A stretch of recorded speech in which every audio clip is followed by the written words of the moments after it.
Assalamualaikum warahmatullahi wabarakatuh. Halo teman-teman semua, perkenalkan nama saya Rohayati dengan NIM 210223 kelas RA6 Prodi Manajemen Fakultas Ekonomi dan Bisnis.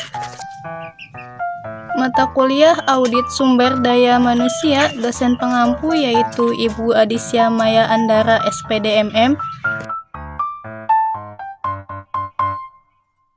Pada video ini, saya akan memaparkan beberapa materi mengenai apa saja sih yang berkaitan dengan audit sumber daya manusia. Pembuatan video ini bertujuan untuk memenuhi salah satu tugas UAS mata kuliah audit sumber daya manusia. Nah, pada materi ini, materi yang pertama yaitu mengenai konsep manajemen sumber daya manusia.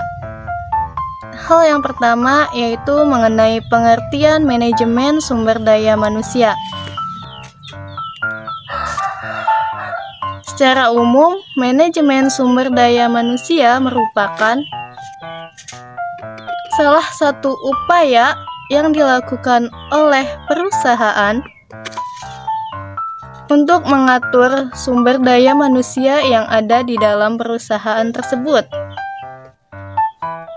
Sumber daya manusia ini diarahkan untuk mencapai tujuan perusahaan yang telah ditetapkan sebelumnya. Di dalam konsep manajemen sumber daya manusia, terdapat pendekatan dengan sumber daya manusia. Pendekatan sumber daya manusia ini dilakukan agar individu dalam organisasi memiliki perasaan yang harus dipertimbangkan dan merupakan unsur penting untuk memenuhi tujuan organisasi. Pendekatan sumber daya manusia menekankan pada aspek kognitif yang melekat dalam diri karyawan dalam bentuk pemikiran serta ide. Selanjutnya, memperlakukan karyawan dengan baik dalam pekerjaan serta memenuhi kebutuhan karyawan akan penghargaan dan aktualisasi diri, di mana mampu menciptakan iklim organisasi, kepuasan, dan produktivitas kerja. Selanjutnya, kebutuhan tingkat tinggi terpenuhi melalui desain pekerjaan, gaya manajemen, serta faktor organisasi lainnya. Ketika kebutuhan tingkat tinggi ini terpenuhi, maka karyawan menjadi lebih bahagia. Ketika karyawan lebih bahagia, maka berpotensi lebih produktif. Karakteristik pekerjaan dapat berfungsi sebagai faktor penentu motivasi. Meskipun aspek pekerjaan yang memotivasi dapat bervariasi tergantung situasi dan keterampilan serta talenta yang dimiliki oleh seorang individu tersebut. Berikutnya ada motivasi lain bagi sebagian besar individu agar mau bekerja keras. Adanya imbalan finansial, serta ancaman hukuman, dan adanya pengaruh organisasi mampu menghargai hasil kerja individu secara kolektif.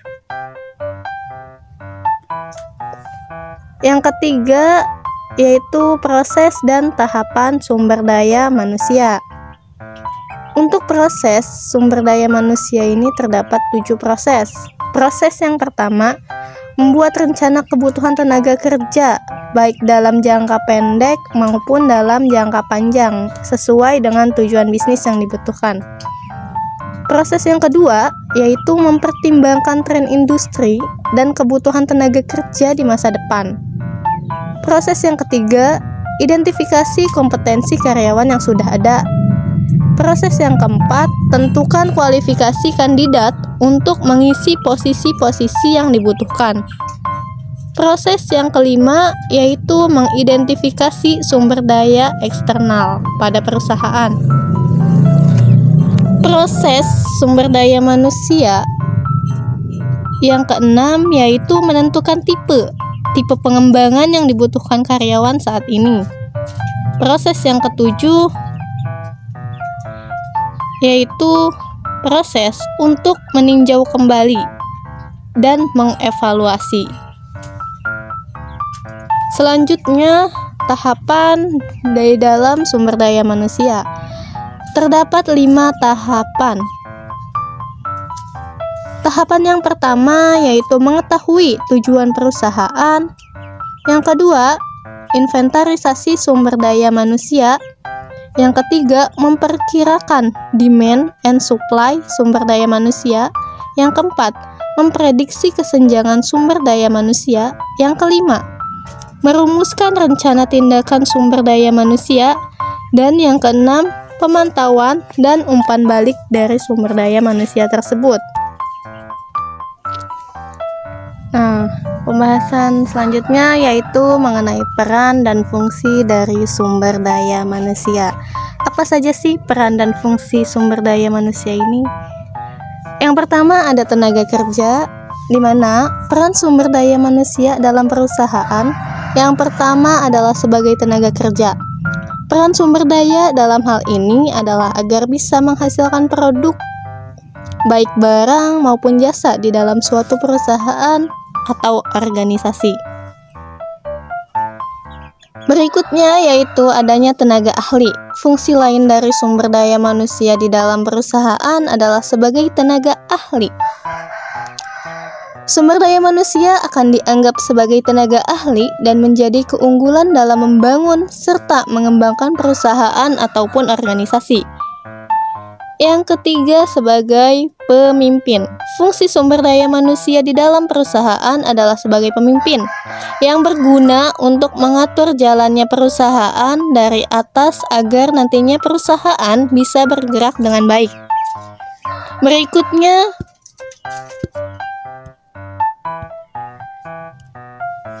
pengusaha. Sumber daya manusia sebagai pebisnis atau pengusaha harus bisa bekerja dengan baik secara mandiri agar bisa mengembangkan bisnis ataupun usahanya, baik saat ini maupun di masa yang akan mendatang.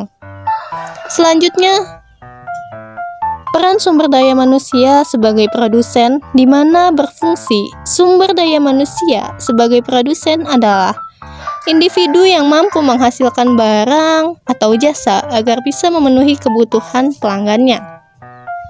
Selanjutnya yaitu konsumen. Berdasarkan laman resmi Kamus Besar Bahasa Indonesia, konsumen adalah pengguna barang atas hasil produksi, penerima pesan iklan, dan pengguna layanan jasa. Jadi, fungsi sumber daya manusia sebagai konsumen adalah mereka yang menggunakan produk barang maupun menikmati jasa yang sudah tersedia di pasar. Nah, pada pembahasan selanjutnya yaitu tentang perkembangan fungsi dan lingkup audit. Selanjutnya, pengertian audit. Audit adalah aktivitas pengumpulan serta pemeriksaan bukti terkait suatu informasi untuk menentukan dan membuat laporan tentang tingkat kesesuaian antara informasi dengan kriteria yang ditetapkan. Menurut Ahrens dan Lobeck, pengertian audit adalah kegiatan mengumpulkan dan mengevaluasi dari bukti-bukti mengenai informasi guna menentukan serta melaporkan tingkat kesesuaian antara informasi dengan kriteria yang telah ditetapkan, di mana proses audit dilakukan oleh orang yang kompeten dan independen. Umumnya pemeriksaan atau auditing dilakukan terhadap laporan keuangan, berbagai catatan pembukuan, serta bukti pendukung yang dibuat oleh manajemen suatu perusahaan. Proses auditing dilakukan oleh auditor, yaitu seseorang yang memiliki kompetensi untuk mengaudit dan sifatnya independen. Tujuan dilakukannya audit adalah untuk memverifikasi subjek dari audit apakah telah sesuai dengan regulasi, standar, maupun metode yang disetujui oleh perusahaan. Selanjutnya yaitu ada perkembangan fungsi audit.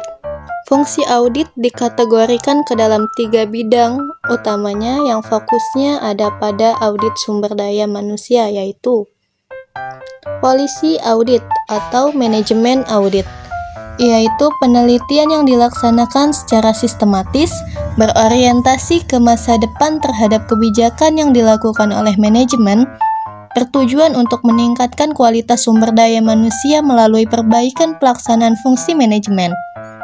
pencapaian rencana yang sudah ditetapkan, serta pencapaian sosial objektif. Yang kedua, performance atau operasional audit. Merupakan suatu kegiatan penilaian yang sistematis yang dilaksanakan secara objektif dan independen, berorientasi atas masa depan untuk semua kegiatan yang ada dalam suatu perubahan yang utamanya dalam bidang sumber daya manusia. Yang ketiga, adanya financial audit, mempunyai orientasi pengujian atau penilaian secara independen dan objektif atas tingkat kewajaran dan kecermatan serta data keuangan guna memberikan perlindungan keamanan aset perusahaan dengan melakukan evaluasi kelayakan internal kontrol yang ditetapkan. Berikutnya yaitu perkembangan lingkup audit. Lingkup audit sumber daya manusia terdiri dari beberapa area. Ada audit fungsi sumber daya manusia untuk mengukur efektivitas dari fungsi sumber daya manusia yang berada pada organisasi. Audit kepatuhan merupakan audit yang mengkaji kepatuhan perusahaan terhadap hukum, kebijakan, maupun prosedur yang terkait dengan fungsi sumber daya manusia. Selanjutnya, audit iklim sumber daya manusia, di mana ini sangat mempengaruhi kondisi karyawan, mulai dari motivasi, semangat, hingga kepuasan kerja. Selanjutnya, audit strategi perusahaan sangat penting dikarenakan strategi perusahaan menentukan keunggulannya dalam bersaing di pasar. Audit dapat dilakukan dalam beberapa situasi, diantaranya yang pertama, ketika dirasa perlu oleh manajemen puncak. Yang kedua, ketika suatu kekuatan eksternal yang memaksa untuk dilakukan suatu tinjauan. Yang ketiga, ketika seorang manajer baru yang merasa bertanggung jawab atas bidang sumber daya manusia. Yang keempat, ketika suatu perusahaan yang signifikan dalam suatu dunia usaha yang memaksa untuk melakukan konsiderasi ulang manajemen terhadap sumber daya manusia. Dan yang kelima, ketika suatu keinginan spesialis sumber daya manusia untuk meningkatkan praktik dan sistem sumber daya manusia perusahaan. Selanjutnya yaitu ada audit internal dan audit eksternal. Audit internal. Audit internal adalah proses audit yang dilakukan oleh auditor internal yang merupakan karyawan perusahaan. Tujuan dari audit internal adalah untuk memastikan bahwa tugas dan tanggung jawab pengurus dan komisaris telah dilaksanakan dengan baik, serta guna memastikan tidak terjadi manipulasi dan keuangan perusahaan. Audit internal juga bertujuan guna mengevaluasi efektivitas sistem pengendalian internal organisasi dan memberikan saran mengenai pengelolaan risiko, pengukuran kinerja, dan manajemen kontrol. Selanjutnya, audit eksternal. Audit eksternal adalah proses audit yang dilakukan oleh pihak eksternal perusahaan seperti kantor akuntan publik, disingkat dengan KAP atau Badan Pengawas Keuangan BPK. Tujuan dari audit eksternal adalah guna memberikan pendapat atau opini independen mengenai laporan keuangan suatu entitas. Apakah laporan tersebut disajikan secara wajar sesuai dengan prinsip akuntansi yang telah umum? Audit eksternal juga melibatkan pengumpulan dan pengevaluasian bukti mengenai laporan keuangan guna menilai kewajaran laporan tersebut. Selanjutnya, terdapat perbedaan antara audit internal dan audit eksternal. Perbedaannya yaitu terletak pada satu, pelaksanaan, yang kedua terletak pada tujuannya, yang ketiga terletak dari sifatnya, serta yang terakhir terletak pada lingkupnya. Jadi, kesimpulan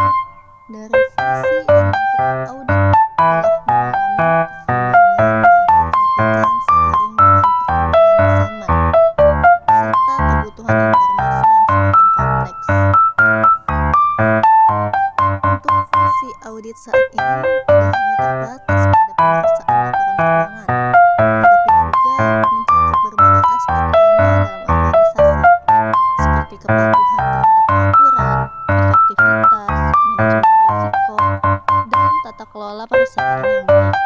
Lingkup audit juga semakin luas, tidak hanya mencakup entitas bisnis, tetapi juga entitas sektor publik dan martabat. Tentunya di masa yang akan datang, fungsi dan lingkup audit diprediksi akan terus berkembang dan beradaptasi dengan perubahan lingkungan bisnis serta regulasi.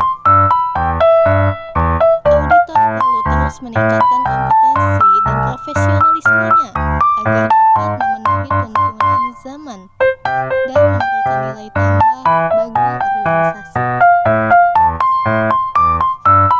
Selanjutnya ada faktor-faktor audit sumber daya manusia. Menurut Selian 2001 terdapat beberapa faktor yang mempengaruhi dalam pelaksanaan audit sumber daya manusia. Di antaranya yaitu yang pertama, penentuan kebutuhan karyawan, yang kedua perakhiran, yang ketiga penempatan, yang keempat pengendalian, yang kelima pelatihan, yang keenam kesejahteraan karyawan. Selanjutnya ada indikator audit sumber daya manusia. Terdiri dari perencanaan tujuan audit sumber daya manusia, perencanaan objek audit, metode audit, mengamati kegiatan, menelaah dokumen, identifikasi serta wawancara kepada sumber-sumber yang bersangkutan, menilai data dan fakta, informasi temuan-temuan audit dan rekomendasinya, penyusunan hasil pemeriksaan, dan yang terakhir penyampaian laporan audit. Selanjutnya ada definisi perencanaan audit sumber daya manusia. Perencanaan audit SDM adalah proses yang terstruktur untuk mengevaluasi dan mengaudit sistem manajemen sumber daya manusia suatu organisasi. Tujuan utamanya adalah untuk memastikan bahwa praktik manajemen SDM organisasi sesuai dengan kebijakan, prosedur, peraturan, dan standar yang berlaku. Berikutnya, pentingnya perencanaan audit sumber daya manusia.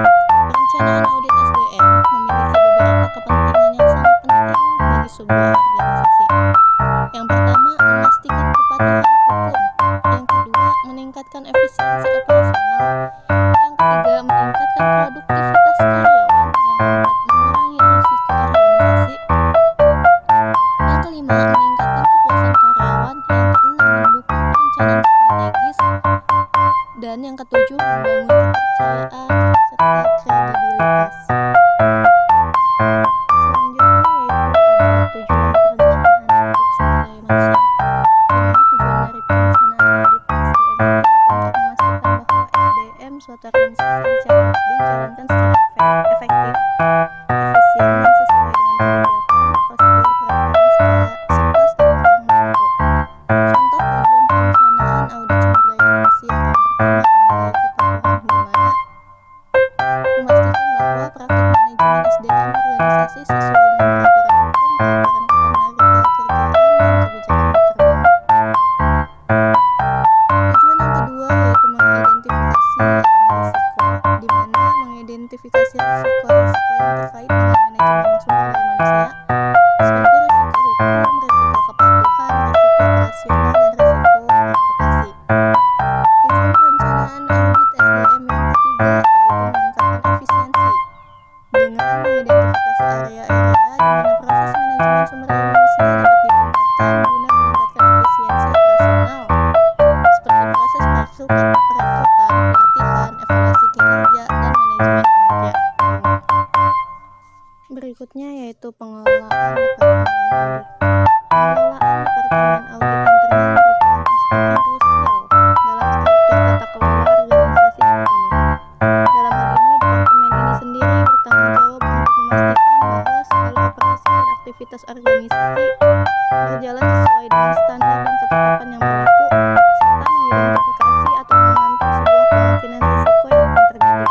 Dalam era globalisasi dan kompleksitas bisnis yang terus berkembang saat ini, fungsi audit internal menjadi semakin penting guna menjaga integritas dan transparansi operasional serta keuangan perusahaan.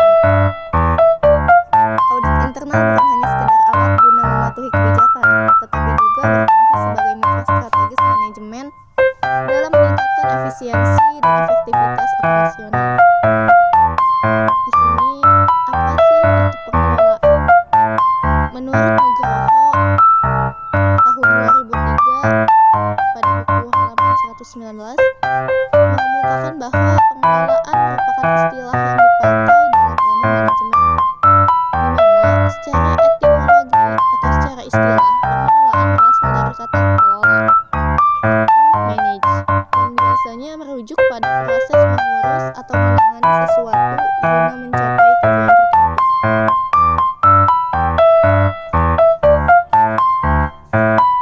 Audit adalah proses pengumpulan dan penilaian bukti-bukti mengenai informasi terukur mengenai suatu entitas ekonomi yang dilakukan oleh orang yang berkompeten dan independen untuk dapat menentukan dan melaporkan kesesuaian informasi tersebut dengan kriteria yang telah ditentukan menurut Arens tahun 1997. Audit sumber daya manusia merupakan pemeriksaan kualitas aktivitas sumber daya manusia secara keseluruhan pada suatu departemen, divisi, atau perusahaan, dalam artian mengevaluasi aktivitas SDM pada suatu perusahaan dengan penekanan pada perbaikan menurut Rifai tahun 2004. Selanjutnya, pengertian kuesioner audit. Kuesioner audit adalah daftar pertanyaan yang dirancang untuk mengumpulkan informasi dari responden mengenai berbagai aspek operasional dan keuangan organisasi. Pertanyaan ini dirancang untuk mengevaluasi sistem pengendalian internal, kepatuhan terhadap peraturan, dan potensi risiko yang mungkin ada dalam proses operasional perusahaan. Audit manajemen seringkali disamakan dengan audit operasional. Lingkup audit SDM terdiri dari 3 aspek utama, yaitu Human Resource Development (HRD), Human Resource Management (HRM), dan Human Resource Information System (HRIS).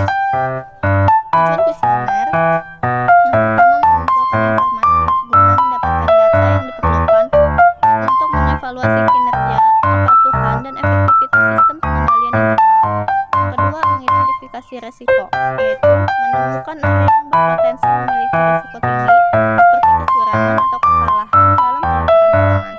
Mengendalikan kegiatan organisasi melalui fungsi pemeriksaan dan penilaian terhadap permasalahan organisasi agar sasaran fungsional dan tujuan organisasi tercapai.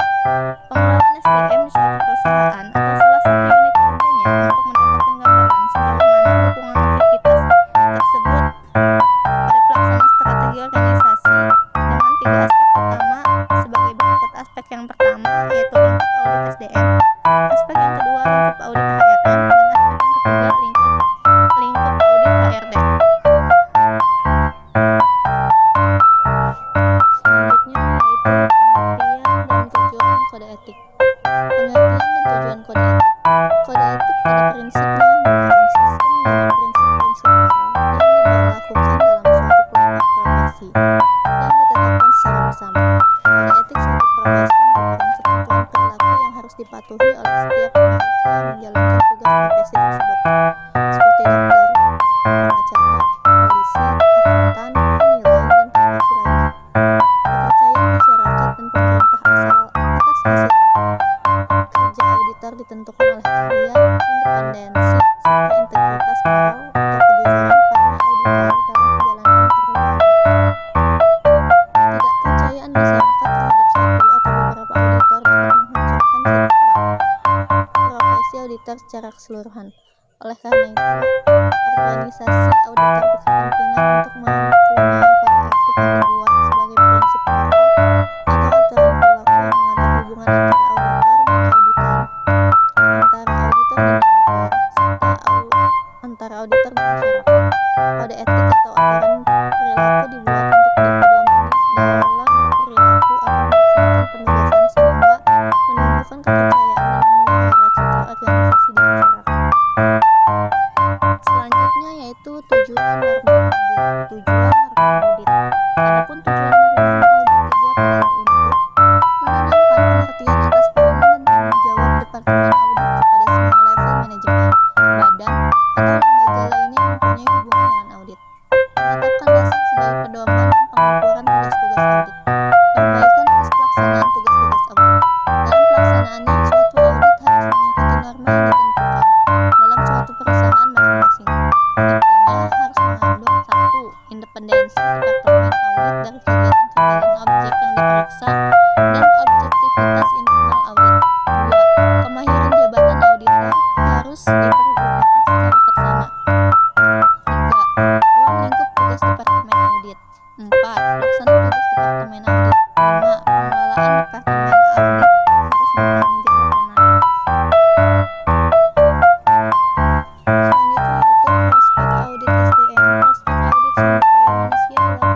Yang ketiga, audit fungsi sumber daya manusia. Yang keempat, audit kepuasan kerja.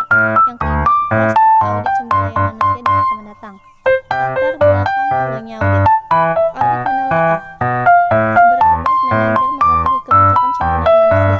Jika manajer mengabaikan kebijakan sumber daya manusia atau melanggar peraturan hubungan karyawan, audit akan mengungkapkan kesalahan-kesalahan ini sehingga tindakan korektif dapat segera diambil. Ketaatan terhadap hukum sangat penting. Di samping memastikan ketaatan, audit dapat meningkatkan citra Departemen Sumber Daya Manusia dan kontribusinya terhadap perusahaan. Manajer operasi dapat memperoleh respek yang lebih tinggi untuk departemen pada saat tim audit meminta pandangan mereka.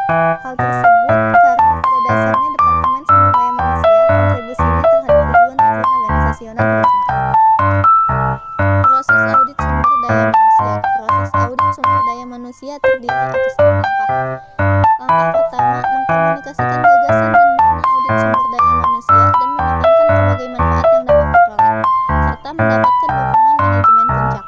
Yang kedua, memilih personalia dengan berbagai keterampilan dan menyusun tim audit, serta memberikan pelatihan yang dibutuhkan. Yang ketiga, mengumpulkan data dari berbagai jenjang, fungsi, dan unit yang berbeda dalam organisasi.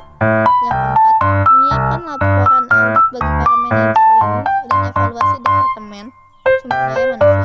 Yang kelima, membahas laporan dengan para manajer pengoperasian terkait yang kemudian menindaklanjuti hasil evaluasi. Yang keenam, memasukkan berbagai tindakan korektif ke dalam proses penetapan sasaran operasi organisasi reguler. Pengukuran kinerja atau performance measurement adalah suatu metode kegiatan pengujian berupa pengumpulan data dan informasi tentang maksud, efisi, dan tujuan program. Manusia adalah bagian dari bisnis yang memiliki dampak besar pada kesuksesan perusahaan. Pengukuran kinerja SDM dapat dilakukan dengan HR Scorecard. Terdapat indikator kinerja. Menurut Kasmir, pada tahun 2012, indikator-indikator kinerja karyawan sebagai berikut: 1. Kualitas. Yang kedua, kuantitas. Yang ketiga, jangka waktu. Keempat, penilaian. Yang kelima, dana yang dikeluarkan dalam setiap aktivitas perusahaan dianggarkan terlebih dahulu sebelum aktivitas dijalankan. Yang keenam, pengawasan. Yang ketujuh, hubungan antar karyawan. Faktor keberhasilan audit. Faktor-faktor penentu keberhasilan audit sumber daya manusia dapat meliputi berbagai aspek yang terkait dengan proses audit tersebut. Berikut adalah beberapa faktor utama yang dapat mempengaruhi keberhasilan audit sumber daya manusia. Ada kualifikasi dan kompetensi auditor. 1. Pendidikan dan pelatihan auditor. Auditor harus memiliki latar belakang pendidikan yang relevan dan telah menjalani pelatihan yang membekali mereka dengan pengetahuan dan keterampilan yang diperlukan untuk melakukan audit SDM secara efektif. 2. Pengalaman praktis dalam audit SDM. Pengalaman sangat penting bagi auditor untuk memahami kompleksitas proses SDM dan mampu mengidentifikasi area perbaikan secara akurat. Ketiga, keterampilan analitis dan evaluasi.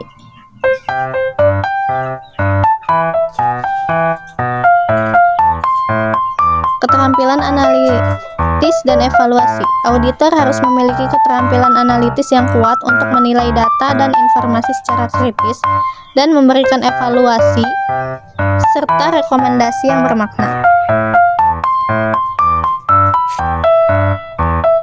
Demikian pemaparan materi pada video kali ini. Kurang dan lebihnya saya mohon maaf. Wallahu